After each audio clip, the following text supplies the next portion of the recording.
Bonjour à tous et bienvenue dans le nouvel épisode de Made in Nancy. Je m'appelle Valentin Tonti-Bernard et je suis étudiant entrepreneur.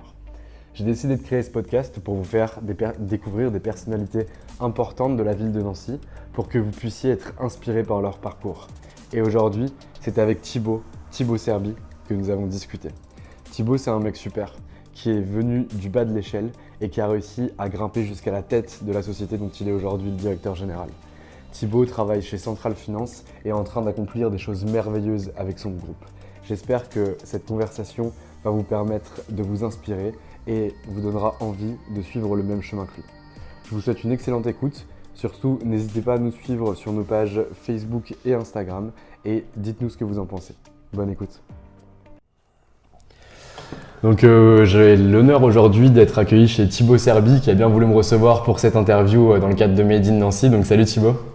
Salut Valentin. Donc aujourd'hui, je suis là et je te rencontre parce qu'on s'est parlé sur Facebook et je trouvais que tu avais un parcours extrêmement intéressant. Tu étais un mec assez brillant qui était resté vachement humble et moi j'aime beaucoup ça. En tout cas, je trouve que c'est une belle valeur. Et est-ce que tu pourrais me parler de ton parcours personnel et professionnel, s'il te plaît? Ok, merci d'ailleurs pour tes compliments.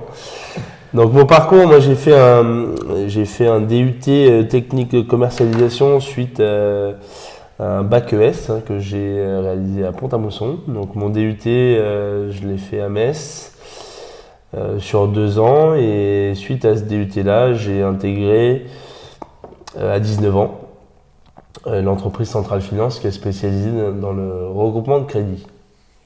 D'accord, ok. Et donc directement à la sortie de tes études, tu intègres l'entreprise dans laquelle tu es aujourd'hui directeur général.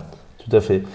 Donc ce qui s'est passé, c'est que j'ai postulé, j'avais fait plusieurs offres d'emploi, dont 2 bancaires et une chez un cabinet que je ne connaissais pas, puisque je ne connaissais pas l'activité du regroupement de crédit. J'ai été qualifié de trop jeune candidat par rapport aux 2 établissements bancaires et surtout ce qu'ils recherchaient comme profil.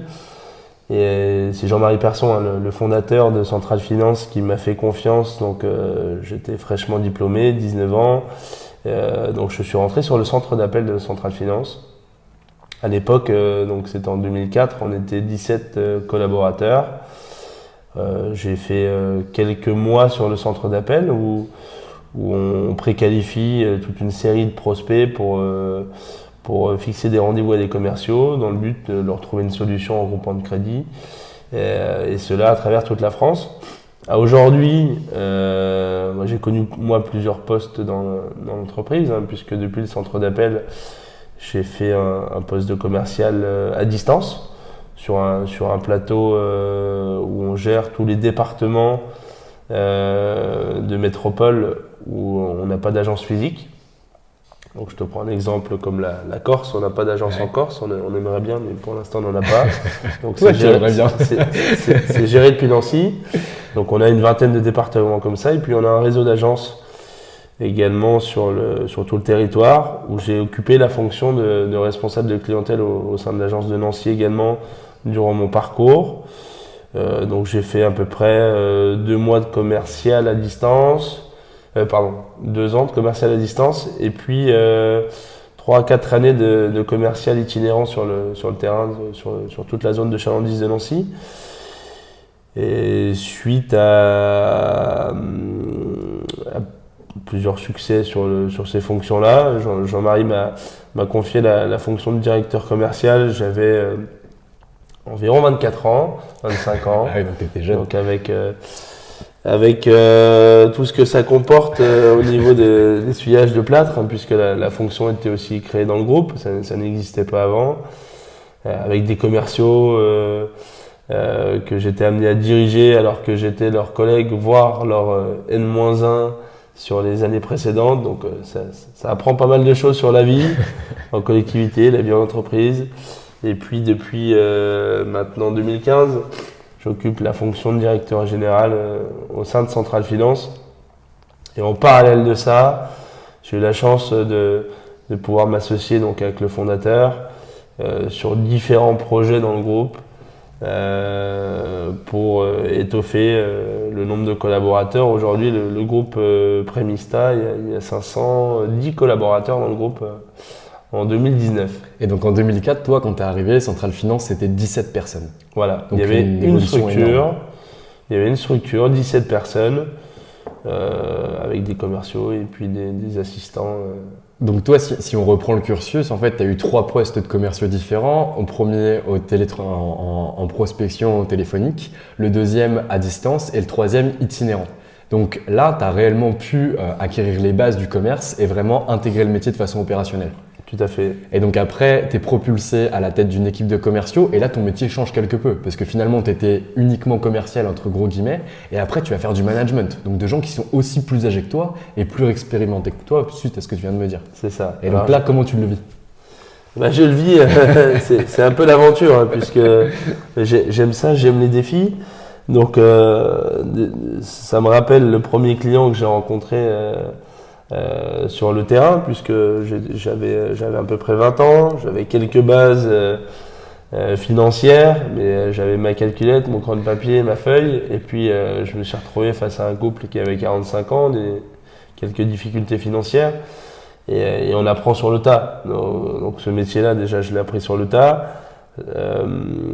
5 ans après, j'étais amené à diriger des personnes sur un métier que je maîtrisais plutôt bien. Donc c'était plus facilement, j'étais plus facilement légitime dans cette fonction-là puisque mes collègues avaient vu un petit peu les résultats commerciaux. Par contre, il y avait tout l'aspect hiérarchique à intégrer, le fait de pouvoir se faire accepter aussi, puisque non seulement il y avait un rôle de supérieur hiérarchique, mais il y avait aussi un rôle un petit peu de capitaine d'équipe, puisque je n'aime pas faire forcément ressentir ces rapports hiérarchiques-là. On est aussi bien ensemble quand on gagne quelque chose qu'ensemble dans la défaite. On a par exemple une équipe de foot au sein de Prémista où je suis au même niveau que les mecs et ça c'est les vraies valeurs du groupe. Il n'y a pas de petit chef, de grand chef. On est tous à la même échelle, on a tous le même maillot et on a tous le même objectif. Donc ni plus ni moins qu'une ambiance start-up en fait qu'on vend aujourd'hui.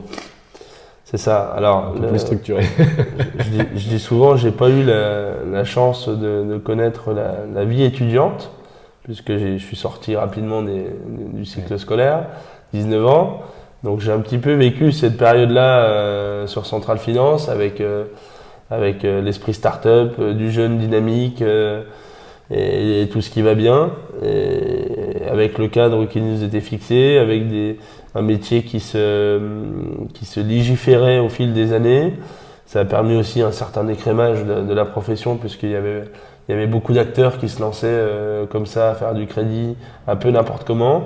Donc au fil de l'eau, ça s'est plutôt bien structuré, avec surtout des gens de valeur et puis des gens à l'écoute aussi qui se projetaient facilement dans le projet Prémista.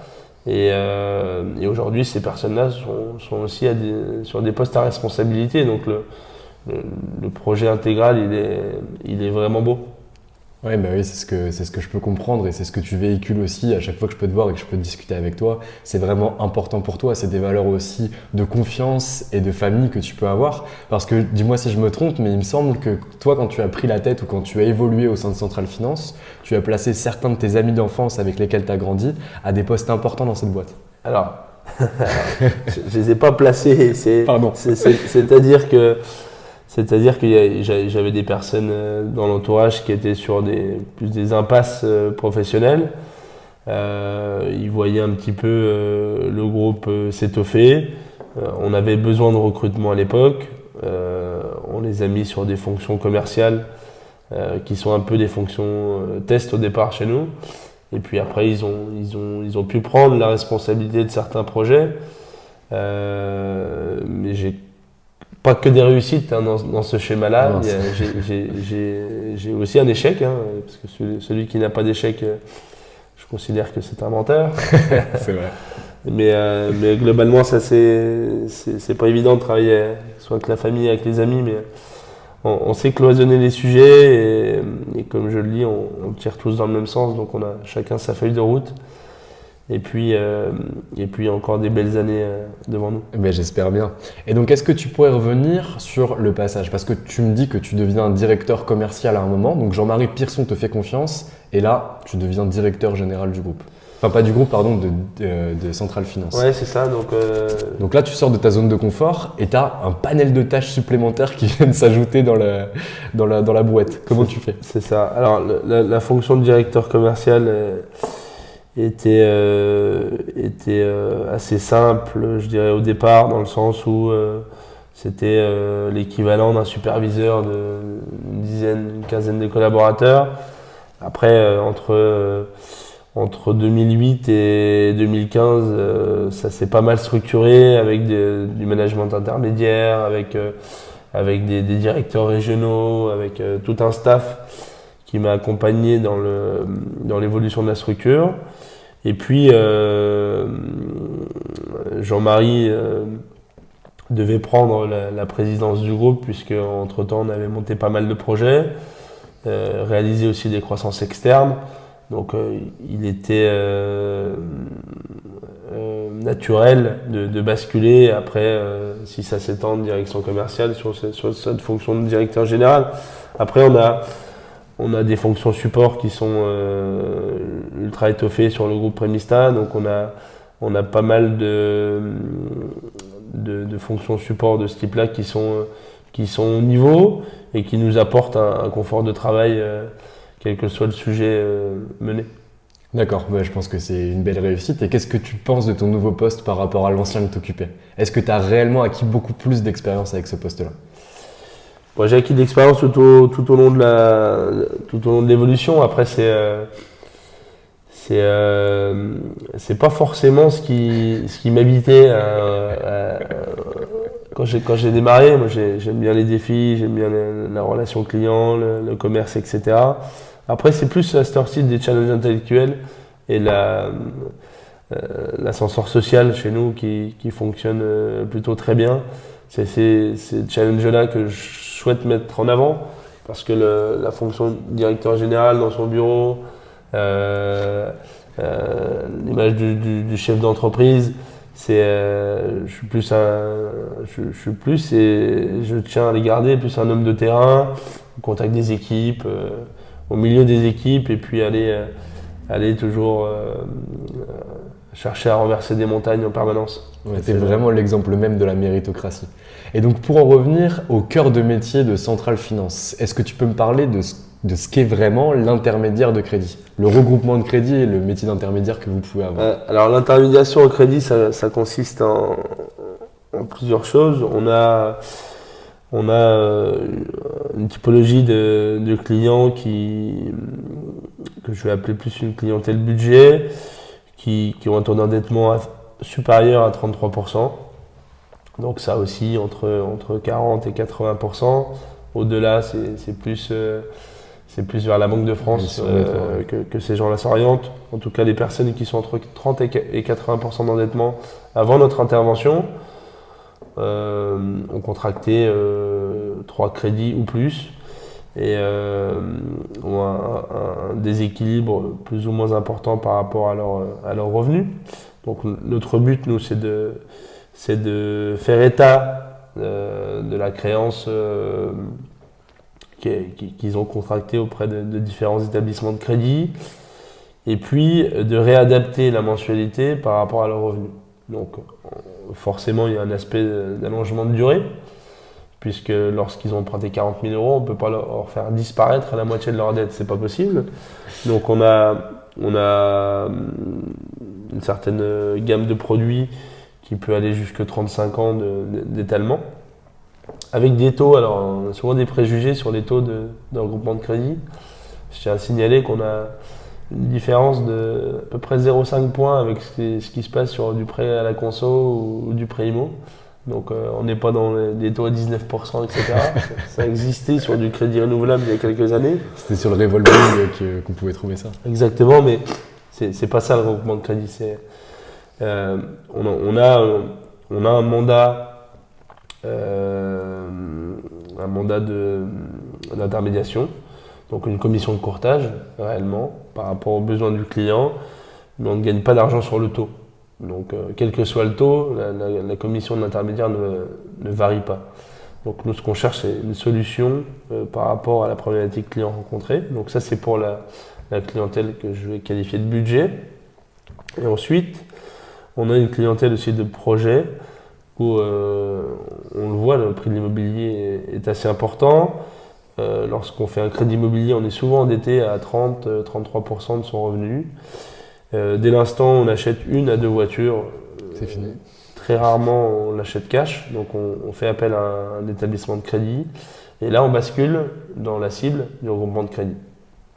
Donc soit la personne choisit de financer son véhicule par le biais du regroupement de crédit. Là, on reprend son prêt immobilier, plus on lui finance son projet et on lui maintient la mensualité qu'il avait avec une durée adaptée. Ou on peut également réduire la durée, mais avec une augmentation de la mensualité. C'est faisable aussi dans notre activité. Et puis on a toute une clientèle aussi de seniors qu'on ne voyait pas forcément avant, où l'espérance de vie s'allongeant, les revenus ne suivant pas une inflation constante en retraite. Eh bien, on a entre 60 et 70 ans un petit peu les mêmes besoins qu'entre 50 et 60, avec une minoration des revenus au passage de la retraite. Plus on aide les enfants, on aide les petits-enfants. Donc on voit toute une population qui n'était pas forcément sensible au crédit sur les années précédentes, faire appel au crédit et donc à la restructuration in fine parce que mauvaise utilisation du crédit. Donc ça peut conduire à un regroupement de crédit. Dans tous les cas, nous, ce qu'on cherche, c'est que le client puisse rembourser sereinement sa mensualité. Donc, on va chercher des durées plutôt longues et pourquoi pas le faire épargner en parallèle, de façon à se constituer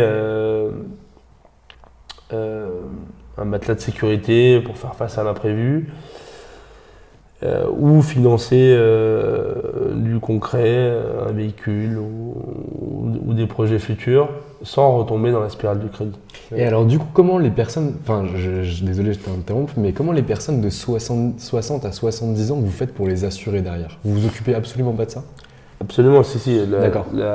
Parce que du coup, quand tu me dis que les prêts sont longs, en fait, une personne qui a entre 60 et 70 ans, pour vous, il y a un risque important derrière, parce que le taux d'assurance doit être important, non? On a la chance dans notre métier, c'est qu'il y a très peu de risques, puisque d'un côté, le crédit, c'est la banque qui accepte le dossier, qui supporte le risque, et de l'autre côté, c'est l'assureur, donc que l'on trouve également par notre intermédiaire, qui prend le risque sur la personne. Donc la limite, nous, de notre intervention, c'est la limite de l'âge de l'emprunteur. Donc on a des assurances qui vont jusqu'à 95 ans fin de prêt. Donc c'est notre limite de produit 95 ans, parce qu'au-delà, on n'a pas en tout cas de produits d'assurance qui vont au-delà. Donc il y a quelqu'un qui a 75 ans peut avoir droit au crédit et jusqu'à 95 ans si je vais à l'extrême. D'accord. Donc il est couvert par une assurance emprunteur. Forcément, le coût de quelqu'un qui a 75 ans va être important par rapport à l'espérance de vie moyenne. Mais en tout cas, lorsqu'en banque on n'est pas éligible à 70 ou 75 ans de crédit, chez nous on l'est. Et la limite, ce sont les assurances de prêt. On a très très peu de clients qui ne sont pas assurés dans le cadre de leur financement. C'est inférieur à 5%. En tout cas, on y tient parce que s'il n'y a pas d'assurance de prêt, ça peut être tragique pour la famille et dans le cadre d'une succession, par exemple. Ouais, tu m'étonnes. Et donc du coup, aujourd'hui, en 2004, tu arrives au bas de l'échelle de Centrale Finance. Aujourd'hui, 2019, DG, c'est quoi la suite? La suite, il peut y en avoir plein. On a un fonds d'investissement qui est rentré chez nous depuis fin 2017. Donc on rentre dans une philosophie de croissance externe. Donc on rachète des sociétés qui peuvent être complémentaires à notre activité historique, donc le regroupement de crédit. Depuis début 2018, on a racheté 2 structures spécialisées dans le courtage en prêt immobilier. On a également intégré une structure spécialisée en assurance, donc toujours liée au courtage. On a également intégré une structure dans la formation. Donc l'idée c'est de pouvoir créer tout un écosystème sur la métropole dans un premier temps, à savoir qu'on a quelques points déjà dans les DOM d'implanter, d'optimiser nos forces existantes et à venir sur la métropole, et puis avoir demain un regard au-delà des frontières pour faire grossir le groupe, puisque maintenant qu'on a mis le pied dans les fonds d'investissement sont là pour nous accompagner sur 5-6 ans, et puis ils sont là aussi pour capitaliser sur leur investissement, donc, et avoir un retour surtout sur leur investissement. Donc on a fait ce choix-là, et ça nous permet aussi de se challenger à nouveau pour grossir, et puis avoir une vision plus internationale du groupe Prémista. Donc ça, c'est le groupe. Mais toi? Moi, à mon niveau, ce que j'ai envie de faire, c'est déjà m'éclater, continuer à m'éclater dans ce que je fais, continuer à travailler avec des gens qui sont concernés, qui ont les mêmes objectifs que moi. À partir du moment où la passion sera moindre, ça s'effritera un petit peu, et ben, j'aurais peut-être envie d'aller... Je suis fan de la Corse, donc j'aurais peut-être envie de me retirer sur cette belle île, et puis prendre un petit peu de recul par rapport à l'activité. Mais c'est pas encore d'actualité. Et donc là, on a vu le point de vue professionnel, mais tu m'aides un petit peu parce que tu me parles de la Corse. Au niveau personnel, je sais qu'en parallèle de ton job qui te prend énormément de temps, tu es aussi un gros sportif. Est-ce que tu peux me parler de ton activité de sportif? Alors, c'est cyclique, hein, l'activité.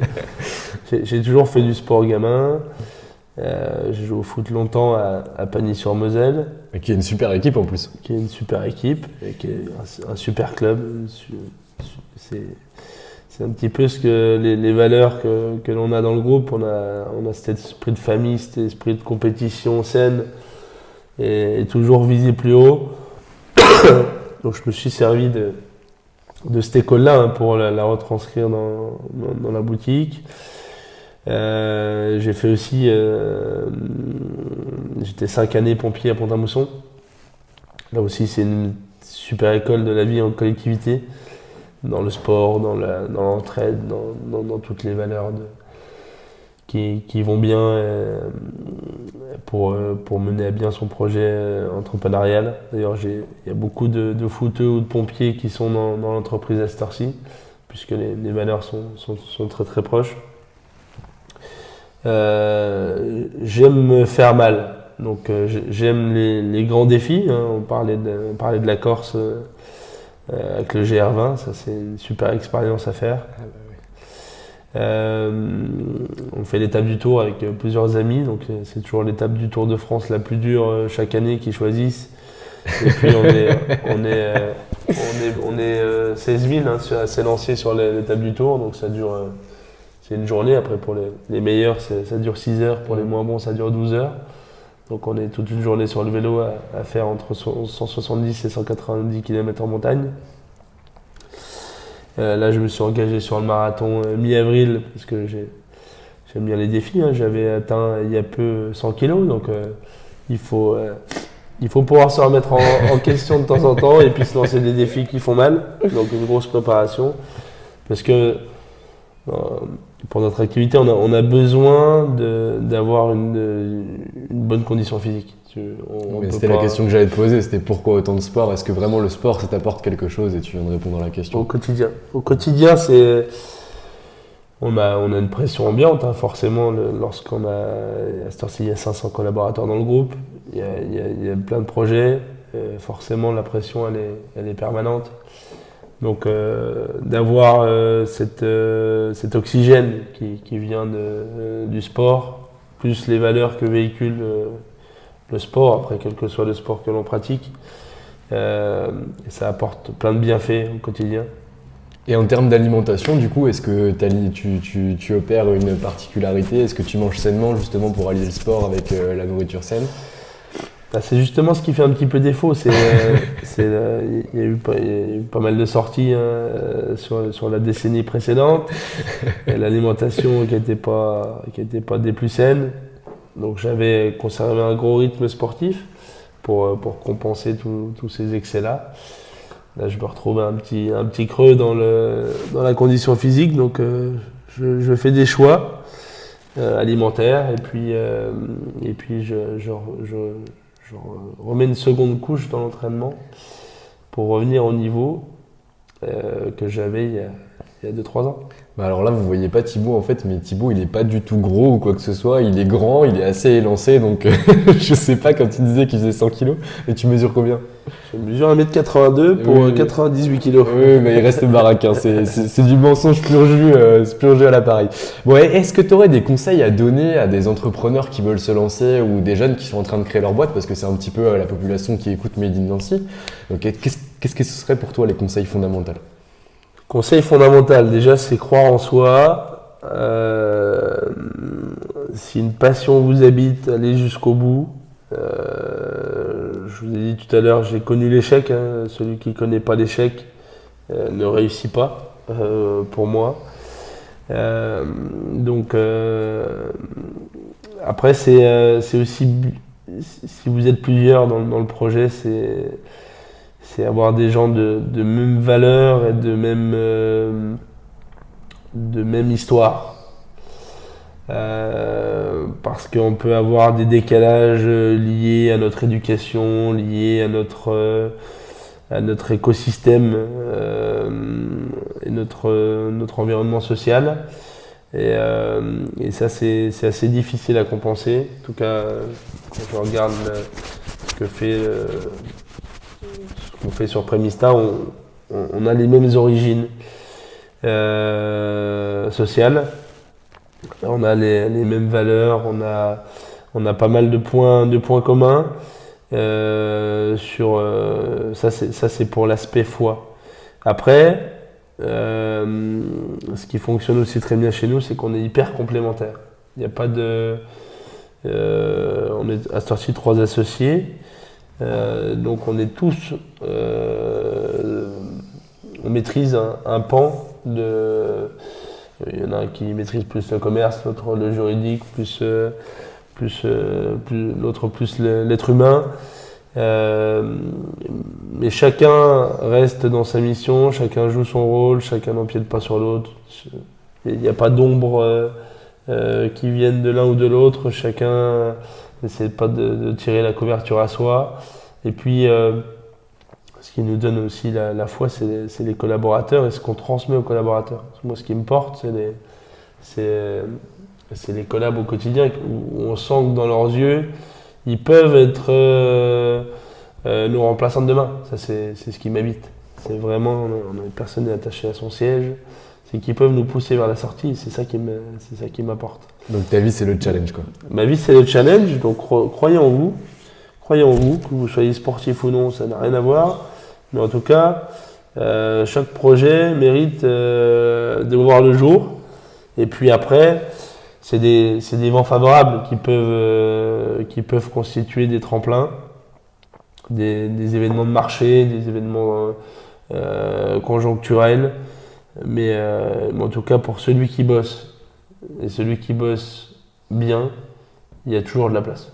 Ça, j'en suis persuadé. Donc je trouve que c'est des beaux mots. Donc de la complémentarité, des valeurs communes, un petit peu de chance aussi avec les vents favorables, et savoir saisir les bonnes rencontres au bon moment. Tout à fait. C'est ça le cocktail gagnant? C'est ça. Ok, super. Et donc on va clôturer l'interview. Donc j'ai l'habitude de demander aux gens que je reçois, des gens qui pourraient nous conseiller, des gens qui t'ont par exemple inspiré ou des gens avec qui tu as travaillé, que tu as trouvé exceptionnel et qu'on pourrait interviewer aussi sur Made in Nancy. Quelqu'un qui t'inspire, soit pour ses valeurs parce que c'est un entrepreneur, un artiste, un sportif ou quelqu'un qui a fait des choses que toi tu respectes. Alors là, je prends au dépourvu. Mais ne t'inquiète pas, de toute façon c'est toujours pareil. À chaque fois on me dit ouais, je sais pas exactement, tu couperas au montage. L'inspiration elle est quotidienne par rapport surtout aux personnes avec lesquelles je travaille. J'ai pas forcément d'exemple. J'ai pas forcément suivi d'exemple. J'ai suivi le modèle qu'on m'a enseigné par Jean-Marie Persson, qui m'a accueilli dans l'entreprise. Et puis ça s'est fait un peu sur le tas. J'essaye de prendre les bienfaits que je constate par-ci par-là, mais j'ai pas de figure à citer comme ça naturellement. Il y a des gens qui méritent d'être rencontrés, il y a des gens qui méritent d'être invités. Et c'est la comédie humaine. Après,